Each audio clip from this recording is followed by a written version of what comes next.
Découvrez un résumé de l'actualité macroéconomique de la semaine et les principaux éléments à suivre sur les marchés au cours des prochains jours avec Alexandre Baradez, chef analyste chez IG. On va donc parler de la semaine qui vient de se terminer avec deux gros thèmes principaux. Le premier concerne évidemment et toujours la question de la normalisation monétaire des banques centrales par rapport à l'évolution de l'inflation. Et le deuxième gros thème concerne la question géopolitique avec des tensions qui se sont nettement accrues à l'Est entre la Russie et l'Ukraine avec des mises en garde fortes, sévères des États-Unis et de l'Europe par rapport à la montée des tensions et à l'amassement de troupes à la frontière ukrainienne avec, semble-t-il, quelques incidents qui ont déjà éclaté, mais où évidemment chacun cherche à calmer la situation, en tout cas du côté de l'Ouest, et avec une attitude de la Russie qui est toujours indéterminée pour l'instant. Est-ce que c'est une partie qui s'engage réellement? Est-ce qu'il y a une volonté militaire concrète, réelle d'envahissement de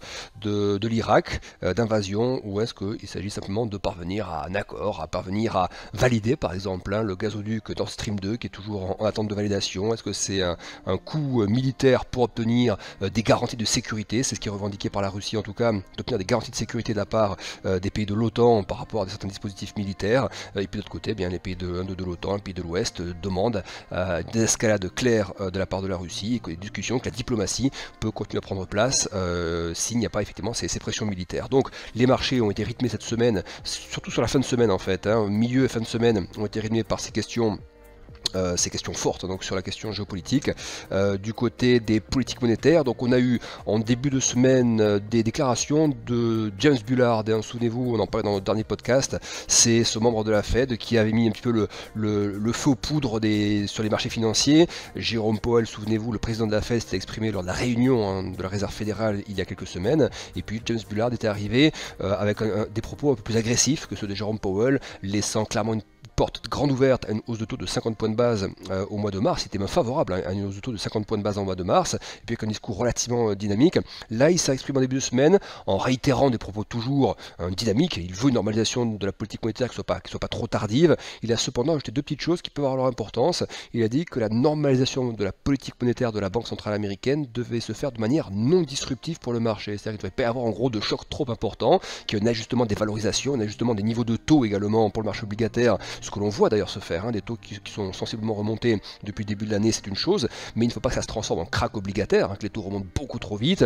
au point de déstabiliser le marché action et une réaction de stress des marchés financiers qui commencerait à migrer sur l'économie avec des risques récessifs. Ça, c'est évidemment pas le rôle de la Fed de faire ça, c'est pas son but non plus. La Fed cherche à trouver un juste milieu entre faire baisser les niveaux de prix, l'inflation, et puis faire en sorte également que sur les marchés, certaines poches spéculatives dégonflent. Donc on a quand même eu des phases de correction assez musclées sur le marché, il faut quand même le rappeler. Le SP500, donc le plus gros indice américain, a lâché 12-13% par rapport à ses sommets. Le Nasdaq, l'indice des valeurs technologiques, donc valeurs de croissance très sensibles aux taux qui se redressent, l'indice a lâché plus de 18%. Donc oui, on est quand même sur des niveaux de correction qui sont sensibles et qui sont peut-être un petit peu moins forts, qui sont même un petit peu moins forts sur la partie européenne, parce qu'en Europe, on a des valeurs qui sont un peu moins sensibles à la question des taux, c'est-à-dire on a un peu moins de valeurs de croissance dans les gros indices européens, et puis aussi parce que la rhétorique de la BCE, certes, a changé, elle a évolué en fonction de quelque chose qui montre que l'inflation a quand même progressé en zone euro, mais on voit bien que la marge de manœuvre de la BCE est quand même beaucoup plus importante que la marge de manœuvre de la Fed, et ça peut jouer un petit peu dans l'appréciation des comportements d'investisseurs, de spéculateurs par rapport aux actifs européens versus actifs américains. Donc ça c'était pour les gros thèmes de la semaine. Alors ce qui est quand même important à noter cette semaine, il y a pas mal de chiffres qui sont tombés sur le front des prix justement. On sait que ce qui inquiète le marché et ce qui inquiète la Fed aussi, c'est pour ça qu'elle durcit le ton, c'est que les indicateurs de prix, prix à la production, prix à la consommation, prix à l'importation, prix à l'exportation, tous ces indices n'ont cessé de grimper au cours des derniers mois. Cette semaine cependant, on a eu quelques indicateurs qui montrent, dans certains pays, notamment aux États-Unis, qu'on commence probablement à avoir un plafonnement de la hausse de certains indicateurs de prix. On va commencer par les prix à la production aux États-Unis par exemple. Ils ont affiché un léger repli donc sur les chiffres, les derniers chiffres publiés, sachant que les 2 mois précédents également ne montraient pas de progression. Alors attention, ça veut dire qu'on a en rythme annuel une dynamique qui n'est plus là, c'est-à-dire que la hausse est très spectaculaire, on est monté à plus de 9% de hausse en annuel sur les prix à la production, mais depuis 2 mois, 3 mois maintenant, eh bien on constate un plafonnement, voire très légère diminution des prix à la production. C'est très léger, donc c'est-à-dire que les prix restent quand même sur une dynamique qui était extrêmement forte, donc qui n'est pas suffisante, même si on plafonne pour dire ça y est, la Fed ne va rien faire. La Fed va procéder à des hausses de taux, elle doit reconstituer sa capacité d'interventionnisme futur, donc elle doit quand même relever un petit peu les taux et normaliser un petit peu le bilan, ce qu'elle a clairement dit, et notamment on en reparlera dans les minutes de la Fed qui ont été publiées cette semaine, mais on constate quand même que sur certains indicateurs qui est beaucoup poussé ces derniers mois, un petit plafonnement, donc c'est le cas pour les prix à la production, l'indice des prix à la production aux États-Unis. On remarque également une composante prix pour l'indice manufacturier de la Fed de Philadelphie,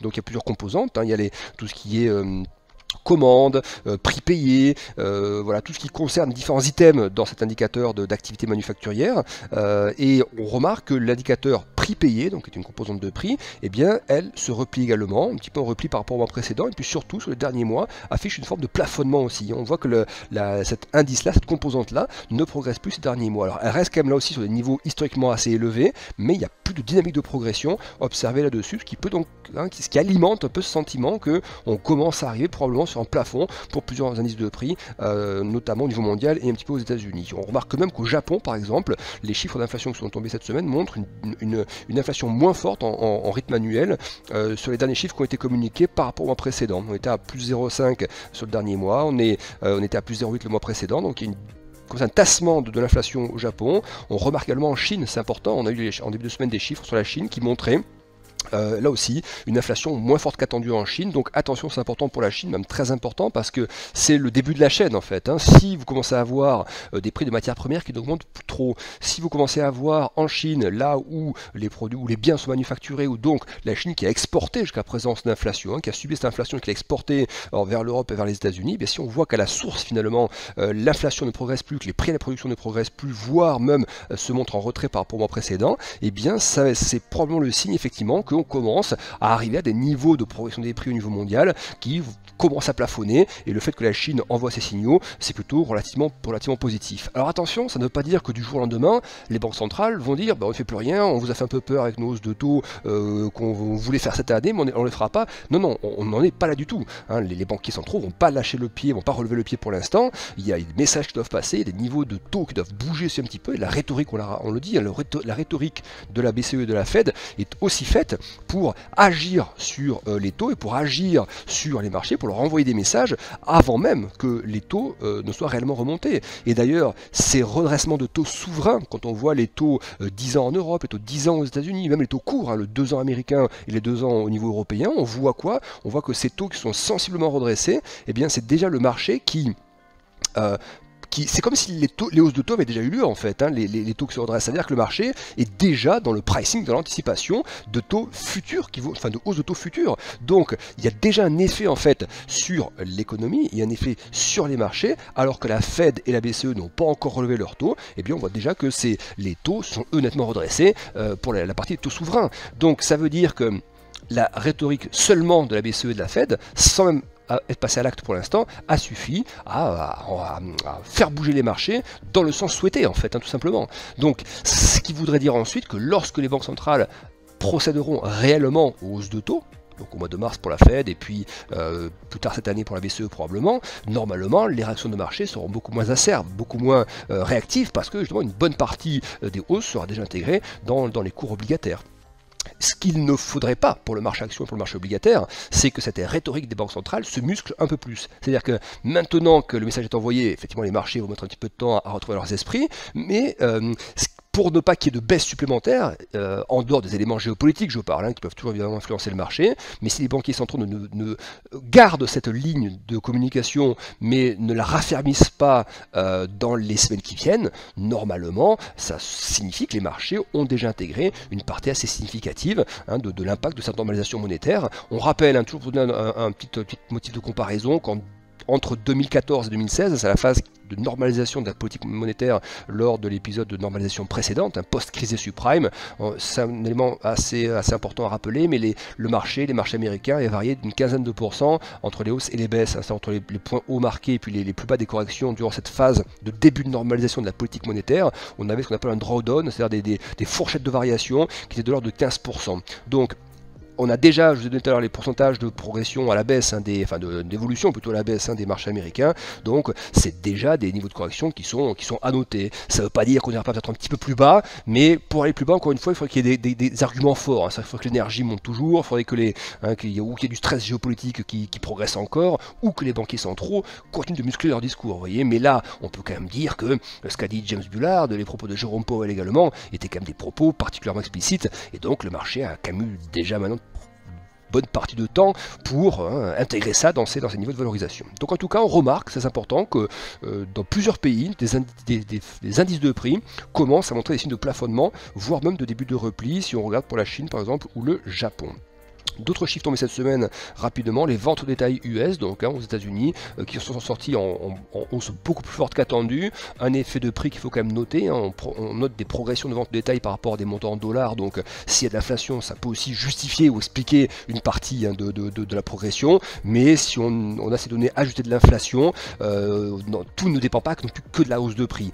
Donc il y a quand même ces données qui sont, on va pas dire que sont exceptionnelles, mais qui sont quand même relativement solides dans la phase actuelle, et voilà, mais qui sont un peu paradoxales encore une fois avec ce moral des consommateurs américains qui est quand même dans les chaussettes. On doit dire ce qui est, le moral des consommateurs, il est tombé donc il y a quelques jours sur ses plus bas niveaux depuis 2011. Donc il y a ce gros paradoxe entre, alors est-ce que effectivement le moral des consommateurs est très bas que parce qu'il y a des craintes sur l'inflation, mais qu'il n'y ait pas encore une inflation qui est réellement subie en termes de pouvoir d'achat, qui n'est pas vécue comme un vrai problème en termes de pouvoir d'achat, est-ce que c'est juste une crainte projetée, ce qui est possible. En tout cas, les ventes de détail ne montrent pas pour l'instant de signaux forts, évidents en tout cas, de ralentissement lié à l'inflation, parce que n'oublions pas non plus que les salaires progressent aux États-Unis, forte progression des salaires, ce qui compense en partie donc la hausse des prix. On a eu donc cette semaine, je vous disais, les minutes de la Fed également. Donc ce qu'il faut retenir, sans rentrer trop dans le détail, c'est que les minutes qui sont donc le compte rendu de la dernière réunion de la Fed, ces minutes ne faisaient pas apparaître de durcissement du ton de la Fed. C'était des minutes qui n'étaient pas plus agressives que ce que nous avions déjà entendu de la part de Jérôme Powell il y a quelques jours. Et puis donc on termine par la géopolitique, cette géopolitique qui est très présente en fin de semaine. C'est elle clairement qui rythme la vie des marchés en cette fin de semaine, donc qui attise un peu la volatilité. On n'est pas du tout de la panique, on rappelle que la volatilité sur les indices européens et américains, elle évolue aux alentours de 25 là ces derniers jours, donc c'est pas un niveau évidemment de confort. Le confort c'est entre 10 et 15 de volatilité, 25 c'est un niveau de stress quand même qui est palpable, mais c'est pas de la panique. La panique, c'est vraiment quand on monte au-dessus de 40, 50. Je vous rappelle que pendant la crise Covid, par exemple, on était monté entre 80 et 90 de volatilité sur les indices mondiaux. Donc, vous voyez, c'est pas non plus un stress à la même échelle que ce que nous avions connu en 2020. Donc, tout n'est pas évidemment serein, loin de là. C'est pas la panique non plus. Donc, ça donne ce qu'on a eu cette semaine sur les indices, des indices assez défensifs quand même, mais qui ne s'effondrent pas, voilà, qui viennent chercher des niveaux de support. Le CAC est tombé sur des niveaux de test des points intermédiaires. Le DAX aussi sur une zone un peu support. C'est pas pour autant de panique, il n'y a pas de sell-off, voilà. Mais encore une fois, la géopolitique, personne n'est dans les petits papiers des responsables politiques en Russie, en Europe, aux États-Unis. Donc ça reste comme un facteur de stress. Et durant ce week-end, à moins d'une détente là avant le week-end, parce que quand nous enregistrons ce podcast, donc c'est fait quelques heures avant le week-end, donc à moins d'une grosse détente d'ici le week-end, mais on va devoir vivre encore avec cette ambiance pendant quelques temps. Mais un élément important quand même qui est à souligner, c'est qu'on voit que le rouble russe, parce qu'on parle de la Russie, il n'y a pas d'effondrement du rouble russe. On ne voit pas d'effondrement massif du rouble russe. Donc ce qui veut dire qu'une partie du marché ne considère pas forcément ça comme une menace, je ne sais pas qu'on peut dire ça, peut-être est-ce que c'est une menace réelle. En tout cas sur le marché d'échange, le rouble n'est pas en train de s'effondrer complètement, il est même plutôt l'inverse, c'est un petit peu raffermi depuis le début du mois de février.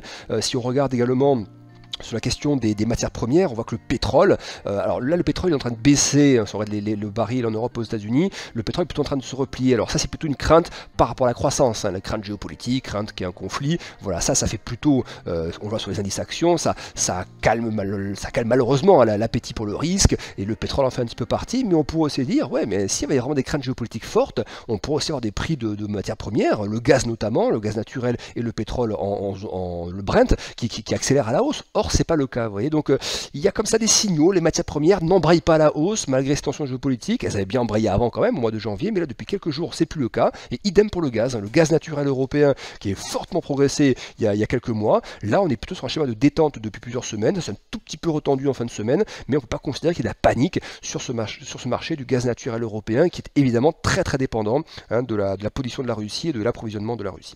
Voilà pour la petite synthèse, rapidement quelques secondes. Ce qui nous attend la semaine prochaine, important en début de semaine, les indices PMI, services et manufacturiers pour la France et pour l'Allemagne. Ce qu'on va regarder dans ces indices-là, évidemment, c'est leur niveau par rapport à la zone 50, qui traduit l'expansion ou la contraction. Au-dessus de 50, expansion, en dessous de 50, contraction. Donc on verra les dynamiques, notamment ces dernières semaines, par rapport aux vagues sanitaires qui sont un petit peu allégées, donc on verra ce qu'il en est. On regardera également les composantes de prix là-dedans. Comment évoluent ces composantes de prix, ça c'est important pour l'aspect banque centrale et normalisation.